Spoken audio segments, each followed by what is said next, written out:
இந்த உலகத்திலேயே தோற்கிறது என்ன தெரியுமா? களத்தை விட்டு நீங்குவதுதான். களத்தை விட்டு நீங்காமல் இருக்கிறோமா, நாம் தோற்கவில்லை என்ற அர்த்தம். Never quit, never give up. கடைசி வினாடிங்க, கடைசி வினாடி மேல கை வச்சுட்டாங்க துச்சாதன, புடிச்சு இழுக்கிற அந்த நேரத்தில் கிருஷ்ணானா வந்தானா இல்லையா? கடைசி வினாடிங்க, நெருப்புல குதிங்கிறாங்க.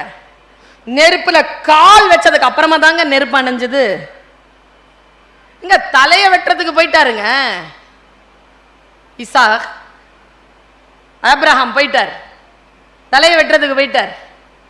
வெட்டுறதுக்கு போனதுக்கு கத்தி வச்சதுக்கு அப்புறமா தானே ஆடு வந்துச்சு. கடைசி வினாடி வரைக்கும் இறைவா ஏன் என்னை கைவிட்டீர் என்று கேட்ட அந்த கடைசி வினாடியில் தானே உயிர் தெழுந்தார் இயேசு கிறிஸ்து. கடைசி வினாடி வரைக்கும் there is a chance.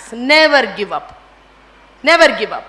இந்த உலகத்தை தலைமை கொள்ள வேண்டும் என்று சொன்னால் உங்களுடைய மனதை முதலில் நீங்கள் வெல்ல வேண்டும்.